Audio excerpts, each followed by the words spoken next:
Hello दोस्तों, कैसे हैं आप लोग। उम्मीद है कि आप लोग अच्छे होंगे। तो आपको मेरे यूट्यूब में स्वागत है, यूट्यूब चैनल में। तो आप मेरे चैनल को आए हुए हैं तो रेड बटन क्लिक करके मेरे चैनल को सब्सक्राइब कर लीजिए। आपके लिए बहुत ही इम्पोर्टेंट क्वेश्चन लाया हूँ जो जीके जीएस जो आपके एग्ज़ाम में पूछे जा सकते हैं। तो बहुत ही इम्पोर्टेंट क्वेश्चन है, तो शुरू करते हैं। और जितने भी क्वेश्चन हैं सभी क्वेश्चन के हम आपको फैक्ट बताएंगे। मैं ऐसे ही बस इसका ऑप्शन नहीं क्लिक करूँगा, इसका पूरा फैक्ट बताऊँगा सभी क्वेश्चन। और बहुत ही इम्पोर्टेंट क्वेश्चन है, जिसे आप खुद देखेंगे तो आप लाइक करने से रोक नहीं पाएंगे, लाइक कर ही देंगे। तो चलिए अब स्टार्ट करते हैं ये अपना वीडियो, और जो कि बहुत ही इम्पोर्टेंट वीडियो है, आपके एग्ज़ाम के लिए बहुत हेल्पफुल वीडियो रहेगा। ठीक है, तो स्टार्ट करते हैं। उच्चतम न्यायालय मतलब सुप्रीम कोर्ट। ठीक है, जो अपन सुप्रीम कोर्ट है उसके न्यायाधीशों की सेवानिवृत्ति किस उम्र में हो जाता है। मतलब किस उम्र में वो अपना सेवानिवृत्त मतलब कि वो छोड़ देंगे, मतलब कि उनका पद का जो एज रहता है वो ख़त्म हो जाएगा। तो वह रहेगा, ये यही है ना, पहला क्वेश्चन यही है। तो ये 65 वर्ष में। ठीक है, अब इसका हम इम्पोर्टेंट फैक्ट भी बता देते हैं। तो संविधान के अनुच्छेद 124(2) में के अनुसार उच्चतम न्यायालय के न्यायाधीशों की जो आयु सीमा है 65 वर्ष तक रखी गई है। ठीक है, और यही अगर मैं ये उच्चतम न्यायालय है, अगर उच्च न्यायालय का होता है तो वो 62 वर्ष रहता है। ठीक है, उच्च न्यायालय मतलब हाई कोर्ट। ठीक है, हाई कोर्ट का जो है वो 62 वर्ष है। और ये सुप्रीम कोर्ट मतलब ये उच्चतम न्यायालय के न्यायाधीशों की सेवानिवृत्त 65 वर्ष है। ठीक है, और इसके अतिरिक्त भी है, वह राष्ट्रपति को लिखित रूप से त्यागपत्र देकर भी कार्यमुक्त हो सकता है, या फिर सांसद की सिफारिश पर राष्ट्रपति द्वारा उसे पद से हटाया जा सकता है। इतने फैक्ट हैं। ठीक है, अब नेक्स्ट क्वेश्चन बढ़ते हैं। ठीक है, भारत के राष्ट्रपति के पद की शपथ किसके द्वारा दिलाई जाती है। ठीक है, तो भारत का राष्ट्रपति का पद किसके द्वारा दिया जाता है। भारत के मुख्य न्यायाधीश के द्वारा। ठीक है, अब इसका भी फैक्ट सुन लो। तो भारत के संविधान के अनुच्छेद 60 के अनुसार राष्ट्रपति उसके पद की शपथ भारत के मुख्य न्यायाधीश की उपस्थिति में होता है। ठीक है, भारत के मुख्य न्यायाधीश जो होते हैं वही भारत के राष्ट्रपति को शपथ दिलाते हैं। अगर मैं भारत के जो राष्ट्रपति हैं उनकी उपस्थिति नहीं हुई, अगर वो नहीं है तो कौन दिलाएगा, आपके माइंड में ये होता ही होगा। तो वरिष्ठतम जो न्यायाधीश रहेंगे वही भारत के राष्ट्रपति को शपथ दिलाएंगे। ठीक है, नेक्स्ट क्वेश्चन बढ़ते हैं। देखिए, आपके ये एग्ज़ाम के लिए बहुत ही इम्पोर्टेंट क्वेश्चन है। जितने भी क्वेश्चन है मेरे वीडियो में है सभी आपके लिए बहुत ही इम्पोर्टेंट क्वेश्चन है। ठीक है, आगे बढ़ते हैं। निम्नलिखित में से किससे ग्रीन हाउस प्रभाव बढ़ता है। ठीक है, अब ये होगा जिसमें ग्रीन हाउस होता क्या है। तो जिसमें सब्जी उब्जी उगाते हैं, ग्रीन हाउस रहता है, जैसे मौसम को एक स्थिर बनाया रहता है, कंट्रोल बनाया रहता है। जैसे कि तीसरा यही क्वेश्चन है। तो जैसे कोई भी ग्रीन हाउस है होता क्या है, तो कोई भी गैस जो सूर्य की किरणें से आने वाली, ठीक है, लघुत्तरी विकिरण, ठीक है, जो पृथ्वी पर आने देती हैं, लेकिन पृथ्वी से वापस जाने वाले दीर्घ तरंगें विकिरण जो अवशोषित कर पृथ्वी के तापमान बढ़ा देती हैं, इसे ग्रीन हाउस गैस कहते हैं। ठीक है, ग्रीन हाउस गैस कहते हैं। ग्रीन हाउस गैस कौन सा है, तो ये green house gas carbon dioxide है। ठीक है, इसमें कौन सा है, कार्बन डाइऑक्साइड है। ठीक है, ग्रीन है, और जो सर्वाधिक रहता है। ठीक है, और मीथेन गैस रहता है। ठीक है, मीथेन रहता है, जलवाष्प रहता है, नाइट्रस ऑक्साइड तथा CSP आदि ग्रीन हाउस गैस है। ये क्रिप्टॉन, नाइट्रोजन और ये ऑक्सीजन ग्रीन हाउस गैस नहीं है। ठीक है, नेक्स्ट क्वेश्चन चलते हैं। किस व्यक्ति ने ओलंपिक खेलों में सर्वाधिक स्वर्ण पदक जीते हैं। ठीक है, अब इसका भी हम आपको फैक्ट बताते हैं। तो ओलंपिक खेलों में सर्वाधिक स्वर्ण पदक जीतने वाले का रिकॉर्ड महान अमेरिकी तैराक माइकल फेल्प्स, ठीक है। कौन है? Michael Phelps. माइकल फेल्प्स, जो बी ऑप्शन सही है, ठीक है। माइकल फेल्प्स हैं जो अमेरिका के बहुत ही महान तैराकी हैं, जिसने सबसे अभी तक सर्वाधिक स्वर्ण पदक जीते हैं। इसने 23 मतलब 23 स्वर्ण पदक जीते हैं, कुल सहित 28 पदक इसने ओलंपिक में जीते हैं, ठीक है। नेक्स्ट क्वेश्चन जो है भूटान। भूटान की राजभाषा क्या है? तो वह जोखंगा। अब इसका भी इम्पोर्टेंट फैक्ट आपको जानना ही होगा, क्योंकि भूटान की बात हुई है तो भूटान की राजधानी क्या है और भूटान का क्या क्या फैक्ट है तो आपको हम बताते हैं। तो दोस्तों ये रहा भूटान, भारत और चाइना के बॉर्डर पे ये रहा भूटान, ठीक है। ये भूटान रहा, भारत और चाइना के बॉर्डर पे ये रहा भूटान, ठीक है। तो भूटान अपना है, ये दक्षिण एशिया का एक छोटा सा देश है जो बहुत पूर्ण देश है, ठीक है। इसका स्थानीय नाम ड्रग यूल है, ठीक है। इसका स्थानीय नाम क्या है? भूटान का ड्रग यूल है, ठीक है, जिसका अर्थ होता है अजदा का देश। इसका अर्थ होता है अजदा का देश, ठीक है। अब भूटान का आया ही है तो इसके बारे में इम्पोर्टेंट, तो इसकी राजधानी, भूटान की राजधानी क्या है? तो ये थिम्पू है, ठीक है। भूटान की राजधानी क्या है? तो थिम्पू है। क्या है? थिम्पू। क्या है? थिम्पू। अब देखो हम जितनी बार आपको रिपीट कराते हैं तो ये आपको याद हो जाएगा। क्या है? थिम्पू है, ठीक है। अब ये आपको याद हो जाएगा भूटान की राजधानी, ठीक है। और आगे बढ़ते हैं तो यहाँ पर प्रधानमंत्री जो हैं ये लोतेप त्शेरिंग है, जो लोतेप त्शेरिंग है, ठीक है। यहाँ के भूटान के जो हैं प्रधानमंत्री जो हैं ये कौन है? लोतेप त्शेरिंग है, ठीक है। यहाँ पर राष्ट्रपति नहीं होते हैं, यहाँ पे राजा होते हैं, ठीक है। तो भूटान में राजा होते हैं, ये कौन है? जिग्मे केसर नामग्योल वांगचू, जो कि वहाँ का बहुत अजीज नाम है, बस इतना याद कर लो, वांगचू, ठीक है। जिग्मे केसर वांगचू, ऐसे इतना याद कर लो, ये बहुत काफ़ी रहेगा। अगर मैं आपके एग्ज़ाम में ऑप्शन आ जाएगा तो आप लगा लेंगे, ठीक है।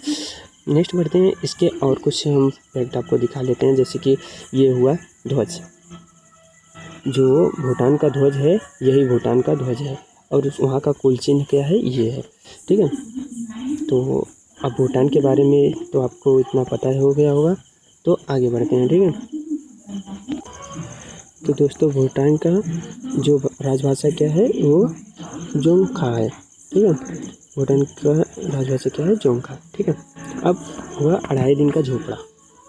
2.5 दिन का झोपड़ा मंदिर कहाँ स्थित है? ठीक है, तो ये 2.5 दिन का झोपड़ा मंदिर कहाँ स्थित है? तो यह राजस्थान के अजमेर नगर में स्थित है, ठीक है। राजस्थान के अजमेर नगर, मतलब बी ऑप्शन सही है, ठीक है। इसका निर्माण मोहम्मद गौरी के आदेश में कुतुबुद्दीन ऐबक ने 1192 में शुरू किया था, जो 1199 में बनकर तैयार हुआ था। कहा जाता है कि इसका जो निर्माण है संस्कृत विद्यालय पर बना हुआ है, ठीक है। कहा जाता है इसका निर्माण जो है संस्कृत विद्यालय पर बना हुआ है, ठीक है। अब नेक्स्ट क्वेश्चन क्या है? भारत में मीठे पानी की सबसे बड़ी झील निम्नलिखित में से कौन से है? ठीक है, आपको पता ही होगा भारत में मीठे झील की सबसे बड़ी झील कौन सी है? मीठे पानी की सबसे बड़ी झील तो वह है बुलर झील। अब ये बुलर झील कहाँ स्थित है? तो यह है जम्मू कश्मीर राज्य में स्थित है, जो बाड़ीपोरा ज़िले में स्थित है, ठीक है। कहाँ स्थित है? तो बाड़ीपोरा ज़िले में जम्मू कश्मीर में स्थित है, ठीक है। यह भारत में मीठे पानी की सबसे बड़ी झील है, ठीक है। अब भारत में तो पता चल गया भारत की सबसे बड़ी, तो ये बुलर झील हो गई। ये जो बुलर झील है ये झेलम नदी के मार्ग में स्थित है, ठीक है। झेलम नदी के मार्ग में आती है, ठीक है। और ये अगर मैं आ गया विश्व की सबसे बड़ी मीठे पानी की झील तो वह सुपीरियर झील है। ठीक है, इसको भी आप जानिए। तो अब हम आगे बढ़ते हैं इसके आगे का क्वेश्चन। ठीक है, आगे का ये रहेगा। तो हाँ, अब यह आ गया 1896 आयोजित आधुनिक ग्रीष्मकालीन ओलंपिक खेलों की मेजबानी किस शहर में हुआ है? तो ये भी क्या है, ग्रीष्मकालीन ओलंपिक में यूनान की राजधानी एथेंस में। मतलब ऑप्शन ए सही है। ठीक है, ऑप्शन ए सही है, लेकिन इसके कुछ फैक्ट भी आप जान लीजिए। तो ये एथेंस में, देखो जो ग्रीष्मकालीन ओलंपिक होता है ये यूनान को ही इसके जन्मदाता माना जाता है। ठीक है, यूनान को, मतलब जो यूनान की राजधानी एथेंस है वहाँ पे ही ये पहली बार हुआ था, जो 6 अप्रैल से 15 अप्रैल 1896 के बीच आयोजित हुआ था। आधुनिक में आयोजित होने वाली पहली अंतर्राष्ट्रीय ओलंपिक खेल प्रतियोगिता थी। ठीक है, पहली अंतर्राष्ट्रीय ओलंपिक खेल यूनान में ही हुआ था। ठीक है, और इस बार 2020 में होने वाला था जापान में होने वाला था, जो कि कोरोना के कारण उसको नहीं हुआ। ठीक है, आगे बढ़ते हैं। अब ये देखिए मेक इन इंडिया। ठीक है, अब ये हुआ मेक इन इंडिया, जो कि मेक इन इंडिया का प्रतीक किसका बना है? ठीक है, अब मेक इन इंडिया कहा गया है तो मेक इन इंडिया के बारे में कुछ फैक्ट जान ले। तो इसका ऑप्शन मेक इन इंडिया का कौन से बने शेर। ठीक है, प्रतीक इसका क्या है मेक इन इंडिया का, तो कौन से बने शेर, लेकिन इसका फैक्ट भी जान लीजिए। ठीक है, तो मेक इन इंडिया का जो मतलब योजना है ये किस लिए शुरू हुआ? तो ये विदेशी कंपनी और भारतीय कंपनी से बनने वाला, जो भी बनने वाले वस्तु निर्माण होते हैं उस पर बल देने के लिए बनाया गया है। ठीक है, इसका उद्घाटन प्रधानमंत्री नरेंद्र मोदी ने 25 सितंबर 2014 में किया था, जो कि इसका जो प्रतीक है कौन से बने शेर है। ठीक है, इसके बारे में इतना ही। अब आगे बढ़ते हैं नेक्स्ट क्वेश्चन। नेक्स्ट क्वेश्चन क्या है? नेक्स्ट क्वेश्चन ये है पीएनआर का पूरा नाम क्या है? ठीक है, आप पीएनआर आप सुने ही होंगे, अगर हम टिकट लेते हैं तो पीएनआर आप सुने होंगे। तो पीएनआर का पूरा नाम क्या होता है?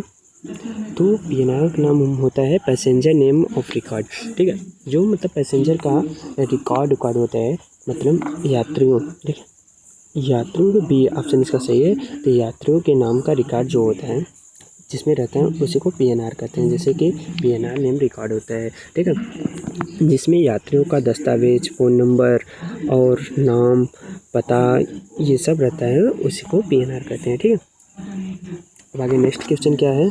सूर्य को देखने के लिए किस यंत्र का प्रयोग किया जाता है? तो बहुत ही आसान क्वेश्चन है। तो सूर्य को देखने के लिए हेलियोस्कोप यंत्र का प्रयोग किया जाता है। कौन सा प्रयोग किया जाता है? तो सी ऑप्शन सही है। क्या है? हेलियोस्कोप। सूर्य को देखने के लिए हेलियोस्कोप का प्रयोग किया जाता है। ठीक है, अब इसका भी कुछ फैक्ट जान लीजिए। तो ये है सूर्य को देखने के लिए हेलियोस्कोप का उपयोग किया जाता है। टेलीस्कोप का जो होता है वो दूरदर्शित व प्रकाशीय उपकरण के लिए जाता है। मतलब जो टेलीस्कोप रहता है वो दूरदर्शित व प्रकाशीय, मतलब जो दूर रहेगा उसको देखने के लिए प्रयोग किया जाता है। ठीक है, जो सूर्य को प्रयोग किया जाता है। ठीक है, अब जैसे कि अब आगे बढ़ते हैं। तो नेक्स्ट क्वेश्चन ये है महात्मा गांधी द्वारा भारत छोड़ो आंदोलन किस वर्ष शुरू हुआ? तो ये बहुत ही आसान क्वेश्चन है, ये एग्जाम में पूछे जाते हैं, बार बार पूछे गए हैं। तो 1942 में। ठीक है, महात्मा गांधी द्वारा भारत छोड़ो आंदोलन 1942 में। तो इसके भी कुछ फैक्ट जान लीजिए कि 8 अगस्त 1942 में आरंभ किया था।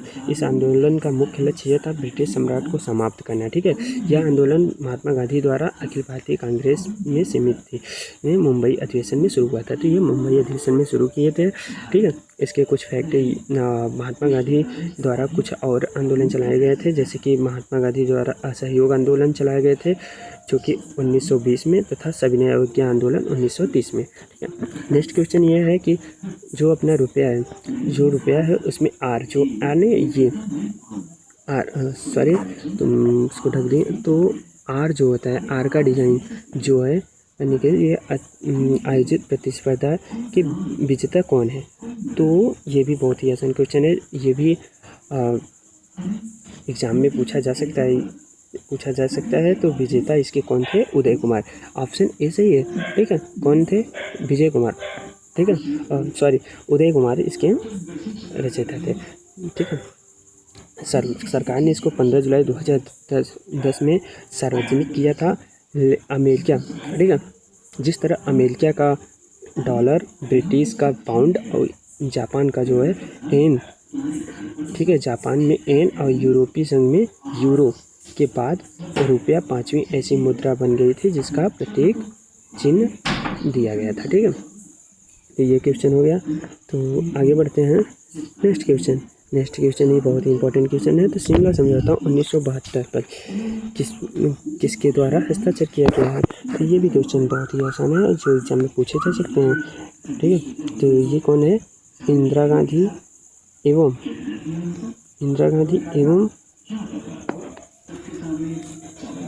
देखो सॉरी थोड़ा सा बोल रहे हैं तो, लेकिन कोई बात नहीं है, मैं आपको बता देता हूँ। तो इंदिरा गांधी और जेके भुट्टे ने किया था क्या? तो इसके पर हस्ताक्षर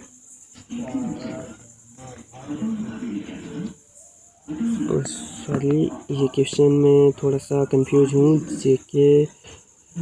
जेएड भुट्टे द्वारा किया गया था या एन बनर्जी? तो सॉरी ये क्वेश्चन भूल जाता। आप लोग सर्च करके बताना मुझे, थोड़ा सा ये क्वेश्चन में कंफ्यूज हूँ। दोनों में से एक ऑप्शन होगा और इसके फैक्ट भी मुझे नहीं पता है, तो आप लोग समझो। लेकिन इतना मुझे पता है, ये शिमला समझौता जो है जब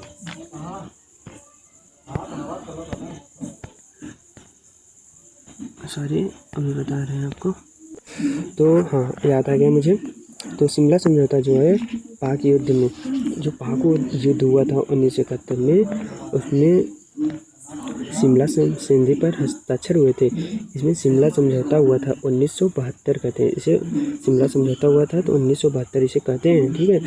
इसमें भारत की तरफ से इंदिरा गांधी और पाकिस्तान की तरफ से जुल्फ़िकार अली भुट्टे शामिल थे। मतलब जेएड भुट्टे द्वारा हुआ था। कौन था? भी ऑप्शन सही है, ठीक है।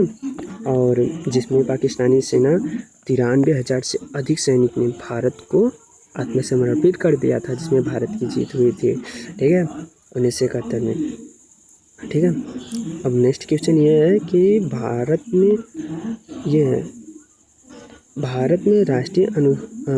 में राष्ट्रीय सुशासन दिवस कब मनाया जाता है? तो ये भी बहुत ही आसान क्वेश्चन है। तो भारत में राष्ट्रीय सुशासन दिवस 25 दिसंबर को मनाया गया था। क्या था? 25 दिसंबर को, जो कि पूर्व प्रधानमंत्री अटल बिहारी वाजपेयी के जन्मदिन पर मनाया जाता है, ठीक है। इसका इतना इफेक्ट है, ठीक है। आगे बढ़ते हैं। नेक्स्ट क्वेश्चन ये है कि निम्नलिखित में पूर्व प्रधानमंत्री में किसका, ठीक है, ये भी बहुत इंपॉर्टेंट क्वेश्चन है, एग्जाम में पूछा जा सकता है, ठीक है। आप प्लीज़ पूरा वीडियो देख के तभी जाना। एक भी क्वेश्चन छूटेगा तो आपको ये लगेगा कि हाँ कुछ छूट गया। एग्जाम में हो सकता है जो छूट रहा है वही एग्ज़ाम में आए, ठीक है। तो जो भारत के पूर्व प्रधानमंत्री जो करेंसी पे देखा जा सकता है, तो उनका नाम करेंसी पे देखा जा सकता है, तो वो थे डॉक्टर मनमोहन सिंह, ठीक है। कौन थे? सही ऑप्शन सही है, तो डॉक्टर मनमोहन सिंह है, ठीक है। प्लीज़ पूरा वीडियो देख के तभी जाना। बहुत ही इंपॉर्टेंट क्वेश्चन हम आपके लिए लाए हैं जो कि आपके एग्ज़ाम में पूछे जा सकते हैं, ठीक है। आने वाले आगामी एग्ज़ाम जो भी हैं उसमें ये क्वेश्चन पूछे जा सकते हैं, ठीक है। सब्सक्राइब कर दीजिए, लाइक कर दीजिए मेरे चैनल को, ठीक है। तो अच्छा लगेगा तो लाइक कर देना प्लीज़। तो देखिए ये था डॉक्टर मनमोहन सिंह जो हैं, ये भारतीय करेंसी पे नोटों पर उनका नाम देखा जा सकता है। वर्ष 1999 में प्रधानमंत्री नरसिंह राव ने मनमोहन सिंह को वित्त मंत्रालय का स्वतंत्र प्रभार सौंपा था। इसके अलावा वो वित्त मंत्रालय के सचिव भी थे, ठीक है, योजना आयोग के उपाध्यक्ष भी थे, तो भारतीय रिजर्व बैंकों के गवर्नर भी थे। प्रधानमंत्री की सलाह से और अध्यक्ष भी रह चुके हैं। ठीक है, इतना डॉक्टर मनमोहन सिंह का फैक्ट है। ठीक है, आगे बढ़ते हैं। मानव त्वचा की औसत मोटाई क्या होती है? जो मानव त्वचा की होती है औसत मोटाई होती है वो 2 mm होती है, लेकिन मानव त्वचा की सभी अंगों की अलग अलग त्वचा की मोटाई होती है। जो कि पहला ये है कि जो पलक की मोटाई होती है 1 mm होता है। ठीक है, इतना होता है 1 mm होता है। और सबसे मोटा होता है सबसे मोटा जो होता है वह है हाथों और पैरों के तलवे की। ठीक है, जो पैर के तलवे की और हाथ के पंजों की जो हथेली की है उसकी मोटाई होती है वो कितना होती है 3 mm होती है। ठीक है, लेकिन इसके मनुष्य के जो पूरे बॉडी की त्वचा की औसतन मोटाई माना जाए तो वह 2 mm होती है। ठीक है, नेक्स्ट क्वेश्चन है यह भारतीय राष्ट्रीय कांग्रेस की गठन कब हुआ था? तो ये भी बहुत ही इंपॉर्टेंट क्वेश्चन, बहुत ही सिंपल क्वेश्चन है। तो यह 1885 में हुआ था। इसके संस्थापक, भारतीय राष्ट्रीय कांग्रेस के संस्थापक कौन थे? तो वह थे, ये भारतीय राष्ट्रीय कांग्रेस की स्थापना जो हुई थी 28 दिसंबर 1885 में हुए थे। इसके संस्थापक M.O. ह्यूम थे। ठीक है, कौन थे? M.O. ह्यूम थे। ठीक है, तो थैंक यू। इसी के साथ मेरा वीडियो समाप्त होता है। तो वीडियो अच्छा लगे तो लाइक ज़रूर कर देना। और बहुत ही इम्पोर्टेंट क्वेश्चन था ये, 20 क्वेश्चन नहीं इसमें हम। तो थैंक यू मेरा वीडियो देखने के लिए, बहुत बहुत धन्यवाद। प्लीज़ मेरे यूट्यूब चैनल को सब्सक्राइब कर देना, शेयर कर देना, अच्छा लगे तो दोस्तों में शेयर भी कर देना। और ये सभी के लिए बहुत ही हेल्पफुल वीडियो है। Thank you so much, bye bye.